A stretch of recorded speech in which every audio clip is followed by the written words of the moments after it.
Porque muitos querem ser chamados para ser Paulo, mas poucos querem ser Epafrodito. Esse tema está diferente de tudo que você já viu. Se ajeita na cadeira, prepara o seu café e vamos embora, que hoje é dia de parola. Os Paroleiros, um jeito simples e divertido de conversar sobre verdades bíblicas. Vambora! Hoje é dia de parola! E aí, nação paralover, paroleiros, parolindos! Estamos aqui de volta, feliz 2024 para você. Os paroleiros estão começando 2024 com um tema novo e hoje a escalação está com oráculo, decano e mente brilhante. Meninos, estamos preparados para as grandes novidades de 2024, que tem muita coisa boa para acontecer. Nós estamos já disparando algumas coisas nas redes sociais. Você que nos acompanha já sabe, nova identidade visual para os paroleiros, mas isso é só o começo do que a gente vai aprontar para esse ano. E aí, meninos, bora para lá em 2024? Olha que eu vou te falar uma coisa, viu? Muita coisa tá por vir aí. Tem muita água para rolar. Então, venha conosco. 2024 é um ano que você não imagina. Isso é só a ponta do icebergson, né? Mas vamos lá, né? Estamos prontos e vai ser top. 2024 vai ser um baita do ano.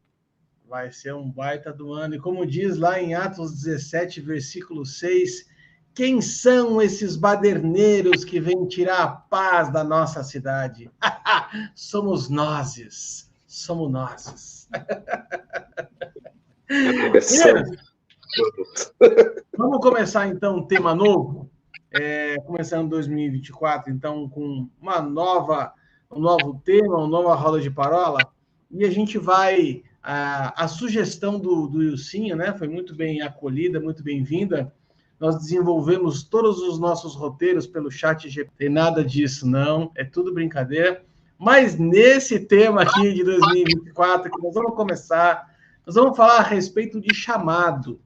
Chamado que é diferente de ministério, que é diferente de propósito. Vamos fazer aquela brincadeira do Globo Repórter, né? Da onde vem, do que se alimenta, o que fala.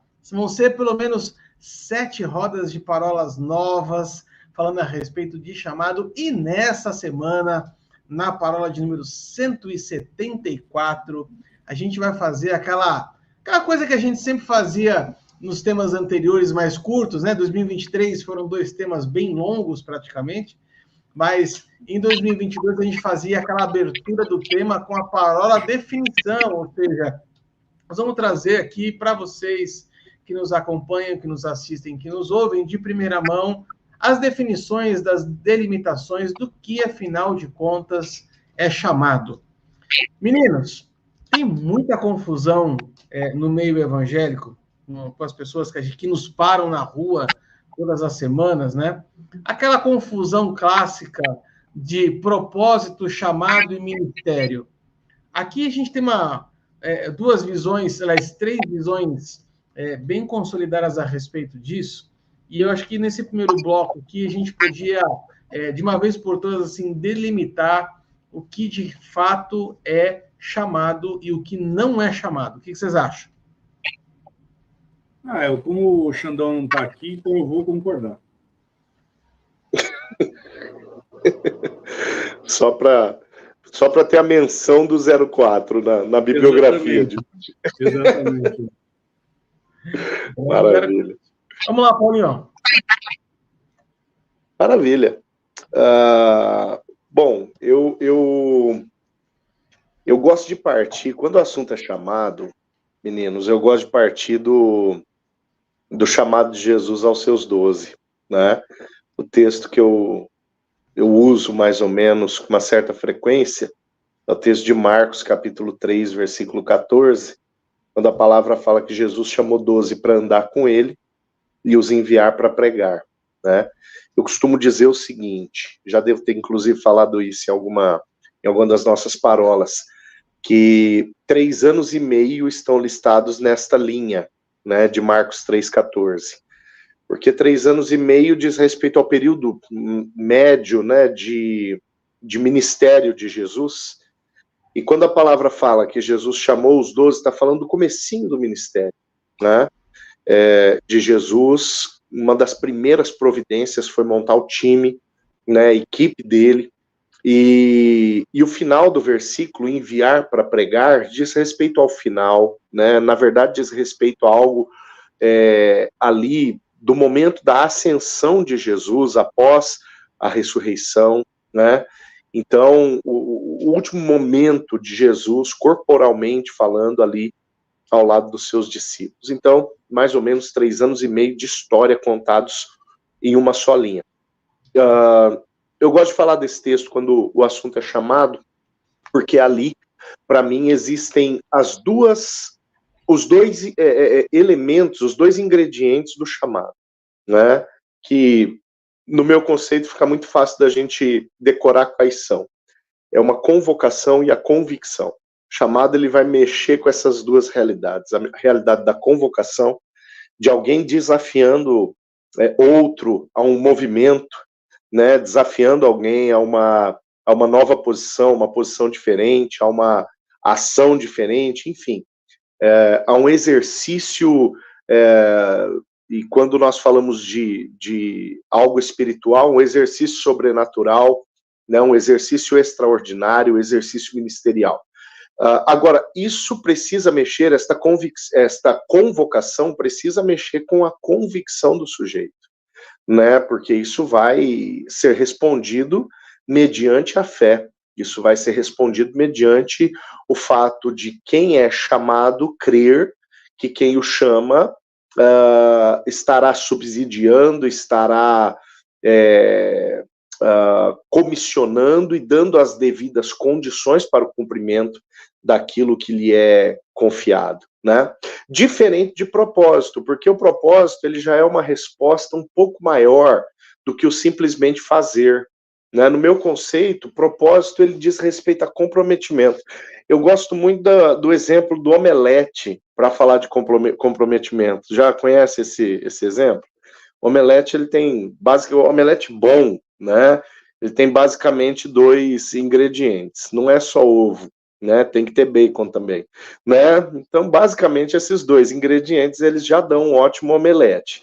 Agora, o que acontece? A galinha bota o ovo, né? E ela sai cacarejando, contando para todo mundo que ela botou o ovo, né? E o ovo dela serviu aí para o omelete do Ilcinho de manhã ali num dia. Só que o bacon, ele não é fornecido pelo porco se não houver morte, né?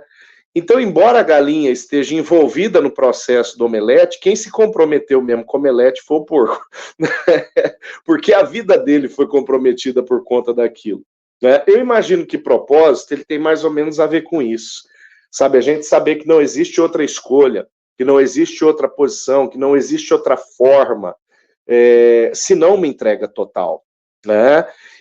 E aqui diferencia-se, quem sabe, o fazer do servir, exatamente dentro dessa perspectiva de atender um chamado que pode ser feito simplesmente, que pode ser simplesmente feito, né? O atendimento a um chamado. Me chamaram, me convidaram para dar aula de escola dominical. E eu estou fazendo por qualquer outro motivo, senão que não aquela plena convicção de que eu não tenho outra coisa a fazer, né? Bom, eu estou fazendo porque não tem ninguém para fazer, então eu estou fazendo algo, né? Agora, o comprometimento, né, o serviço, a dinâmica do servir, isso vai muito além. Eu estou fazendo porque eu sei que eu não tenho outra opção na minha vida senão cumprir isto que diz respeito a uma capacitação sobrenatural que Deus lançou sobre a minha vida, aos dons que Deus plantou na minha vida. Isso diferencia, né, o fazer do servir. Esta dinâmica de atendimento a um chamado e de comprometimento com o propósito, no meu entendimento, ela fica muito nítida quando a gente parte destes princípios. Eu tenho de uma forma muito mais simples os 3 aí. Para mim, o chamado ele vai dizer algo como o próprio profeta, Deus falando ao profeta Jeremias, que desde o ventre Deus já o tinha chamado. Né? Deus tem um chamado para cada um de nós. Né? Então, alguns foram chamados para o ofício ministerial, dos 5 ofícios, outros foram chamados para o dom do socorro. Então, assim, existe um chamado, existe alguém dizendo para você, olha, venha cumprir, aí sim, o seu propósito. E o propósito, a gente vai ver Paulo, e eu pensei que você fosse falar justo sobre isso, Paulinho, porque se tem uma coisa que sempre eu digo, quando eu falo sobre chamado, é o teu próprio testemunho. Quando Deus ele falou para você, ai de mim se não pregar esse evangelho. Ou seja, Deus ele te chamou para o ofício pastoral. Então, ou seja, já existe algo que te envelopou, vamos dizer assim. Como envelopou, eu estou falando da palavra envelopar no sentido de uma cobertura que vem sobre você. Mas você tem um propósito. Né? Isaías 46:10, ele vai dizer que Deus ele estabeleceu um propósito. Paulo ele vai dizer sobre a carreira. Né? O autor de Hebreus ele vai falar para nós corrermos a carreira, né? Que nos foi proposta. E aí, quando nós estamos entendendo isso, ou seja, eu tenho chamado. Qual é o meu chamado? Eu discerni o meu chamado. E aí, tem uma pergunta que eu imagino que já veio para você isso, Paulinho, porque para mim já veio, que é assim, pastor, qual é o meu chamado? E a minha resposta geralmente é, meu irmão, se você não descobriu o teu chamado, não discerniu o teu chamado até hoje, de duas uma, ou você não foi chamado para os 5 ofícios, ou está faltando muita oração. E a maioria das vezes é a segunda parte. E o terceiro vai falar sobre o próprio ministério. E aí é que está o problema. Por quê? A palavra ministério no original significa serviço. Ministério não é status. Ministério é serviço. E ministro é servo, é doulos. Ou seja, é diáconos. Né? Então, quando eu tenho esses 3 elementos, eu poderia dizer para você o seguinte, que o ministério não é esse glamour que nós estamos vendo nos dias de hoje. Porque ministério é serviço, ministério é trabalho, ministério é você entender o teu chamado e colocar o teu chamado em prática para o cumprimento do propósito no serviço do próximo. Olha, dá até um pote bonito aqui, hein? Depois da receita de omelete do Paulinho, me siga para essa omelete aqui. Não é verdade? Então, assim, agora fora de brincadeira, então, a partir do momento que eu discerni meu chamado, eu vou cumprir o propósito, eu vou correr a carreira que me foi apresentada. E para isso, eu tenho que ter o discernimento que isso vai servir para servir. E aí é que está o ponto, porque as pessoas muitas vezes estão achando que ministério é glamour, que ministério é algo que vai traduzir-se como um status. E, na verdade, o verdadeiro ministério, o verdadeiro chamado, quando é discernido, é para que você corra a carreira que te foi proposta. A ponto de Paulo chegar a Timóteo e falar o seguinte, Timóteo, te foi imposto às mãos, você recebeu uma profecia, você não pode recuar, porque não te foi dado espírito de covardia, mas de intrepidez, ousadia no espírito, para que você corra e cumpra aquilo que você foi chamado. E aí, fazer um paralelo que talvez vai ficar mais simples aqui, Paulinho. Qual que era o chamado de Jonas? O chamado de Jonas era Nínive. Não, chamado. O chamado dele era profético. Qual que era o propósito dele? Ir para Nínive. A conversão de Nínive, né? Era o propósito. Uma carreira para ele. E qual que era o ministério dele? Servir Nínive. Ou seja, ele tinha chamado, ele fugiu. Opa, peraí que estamos antecipando uma parola aqui. Ele está fugindo do propósito dele e não quis servir. Você entende isso? E aí é que vem um ponto. Tem muita gente na barriga da baleia. Ixi, por aqui eu fico. Muito obrigado. Foi muito bom estar aqui com vocês. Vocês sabem que eu gosto de trabalhar esse assunto. Inclusive, hoje à tarde aqui eu estava conversando com a minha rainha dourada aqui, a diferença exatamente desses 3 pontos, né?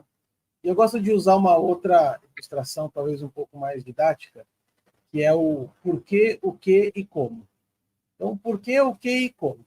Porquê é propósito, o que é chamado e como é ministério.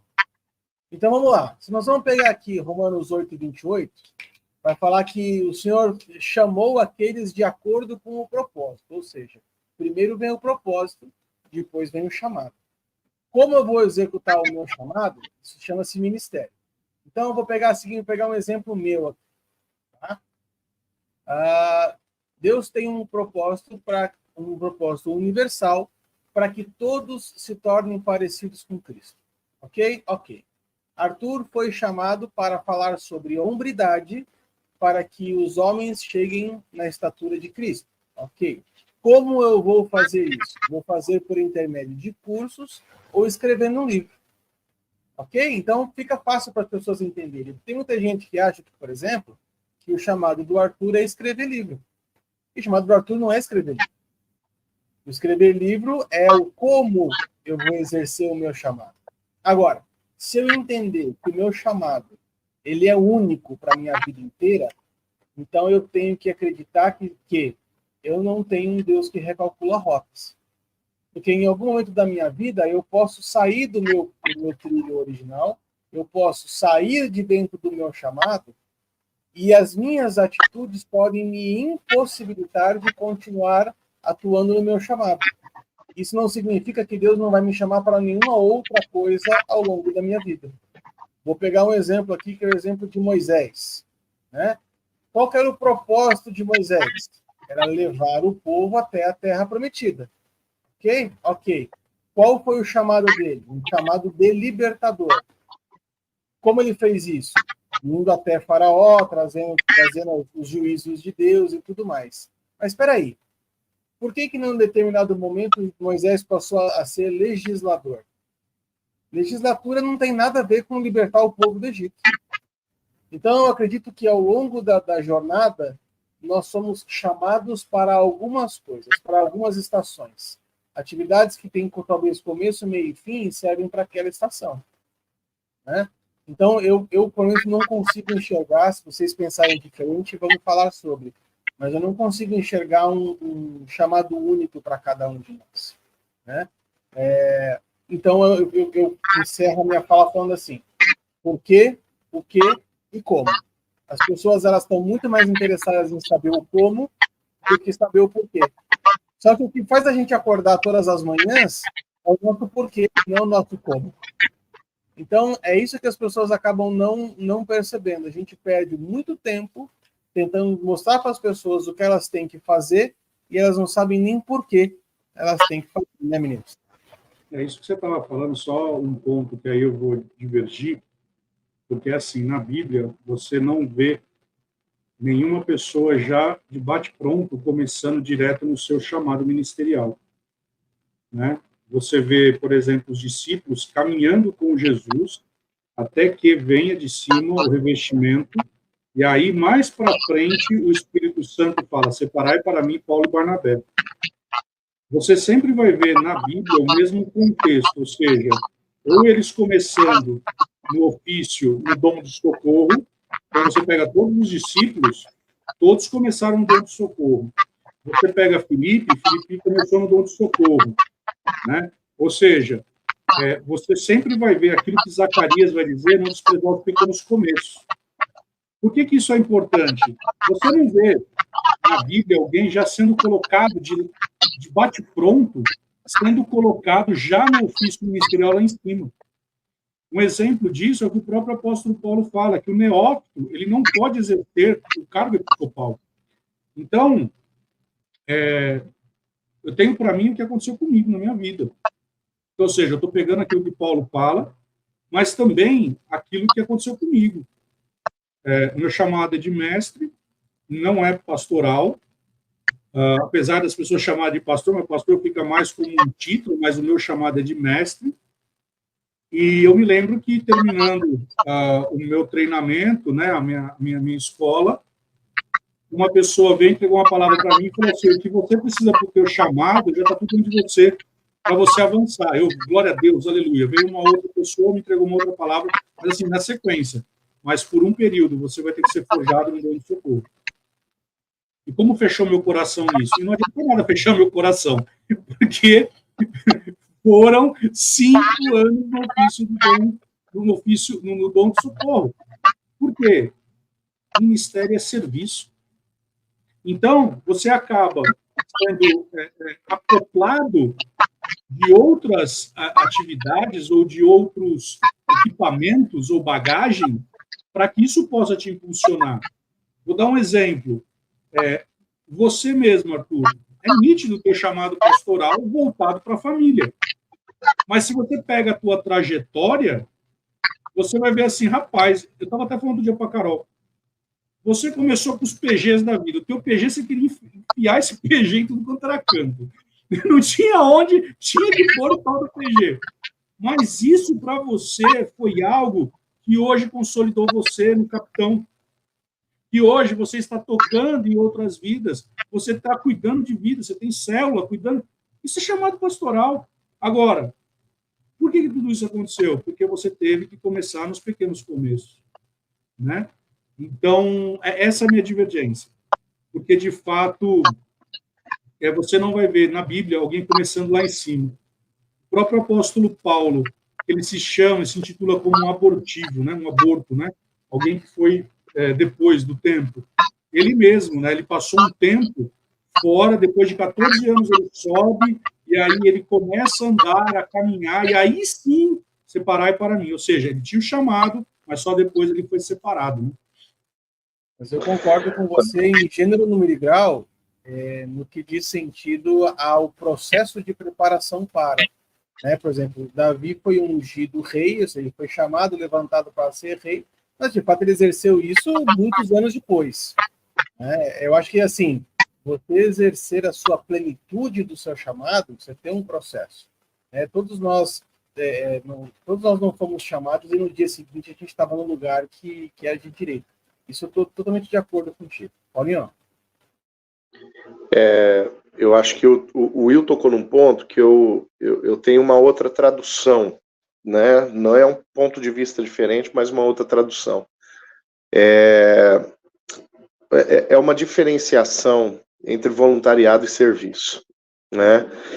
Porque o que a gente vê hoje, quem sabe, o que a gente vê com uma certa frequência, né? Não é hoje, não, mas o que a gente vê com uma certa frequência nas igrejas são pessoas se levantando como voluntários e líderes treinando pessoas para serem voluntárias a determinadas funções, e de repente até determinadas funções que estejam vinculadas aos dons que essas pessoas têm. Agora, é um acidente de percurso e quem sabe uma falta de uma compreensão um pouco mais acurada acerca do cristianismo e da própria eclesiologia, da própria igreja, essa busca desenfreada por voluntários, né? Porque no fundo, a procura não deve ser pelos voluntários, mas deve ser pelos servos, né? E aí, esta dimensão de serviço, ela é um sinal de maturidade espiritual, né? É um sinal de maturidade de alguém que entendeu qual o propósito da sua vida. Porque o que o servo é? Já foi citado aqui a palavra doulos, né? O Wilson, ele tocou nesse ponto. O servo, ele é um escravo, é um cara que sabe que ele não tem uma outra opção senão aquela da obediência àquilo que lhe é facultado, né? Então, esta condição diferencia o servo do voluntário. Voluntário, a gente corre o risco de ter o sujeito funcionando até aparecer uma proposta mais bacana para ele, para que ele possa se voluntariar a alguma outra coisa que ele queira fazer ou goste de fazer, né? Agora, o servo, ele sabe que ele não tem outra escolha, né? Aquela história de quando os discípulos não se levantam, lá em João 6, junto com aquela multidão que está indo embora, depois que Jesus aperta o discurso, e aí Jesus vira para os 12 e fala assim, e vocês não vão? Né? E o Pedrão toma a frente e fala, para onde a gente vai? né? Se só o Senhor tem palavra de vida eterna. Nosso lugar não é outro senão esse daqui, né? Aquilo que para uns é um discurso duro, né? Duro esse discurso, quem poderá ouvi-lo, era a afirmação do povo ali. Aquilo que para alguns era um discurso duro, para Pedro, para os outros 11, era a palavra de vida eterna, né? Então aí a gente tem um ponto essencial nessa perspectiva de desenvolvimento de chamado rumo ao propósito. Agora eu amo, Arthur, a ideia de quando você fala que antes vem o propósito, depois vem o chamado, né? Deus não deixou para criar uma plataforma depois que ele viu que ele ajuntou gente ao redor dele com esse mecanismo chamado igreja, né?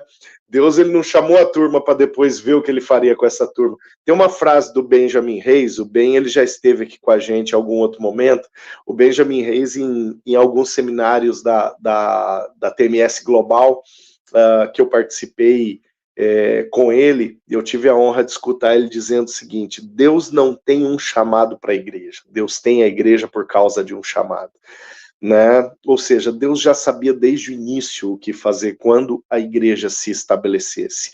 Deus já sabia desde o início o que ele faria comigo antes de eu dizer sim para ele, antes de eu responder ao chamado que ele um dia fez para mim, a convocação que um dia ele fez para mim, para que eu pudesse estabelecer isso como propósito da minha vida. Deus já tinha um alvo, e o fato de Deus já ter um alvo, a realidade de Deus já ter um alvo, dá para mim, né, este entendimento de que já há uma plataforma para que eu possa envolver a minha vida com ela.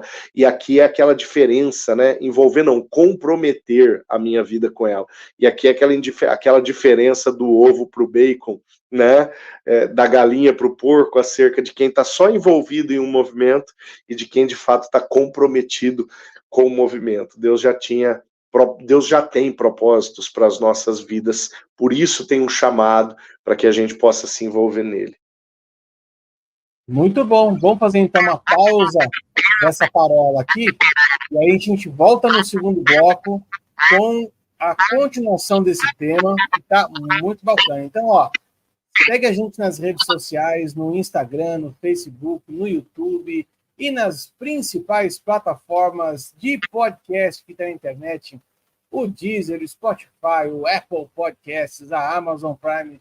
Escolha aquela que for mais confortável para você. O importante é você estar por dentro de tudo aquilo que a gente está postando aqui na internet. No segundo bloco, nós vamos trazer uma novidade, uma palhinha de uma das novidades que nós vamos trazer para 2024. Fica com a gente e a gente se vê no segundo bloco. Grande abraço. Tchau, tchau.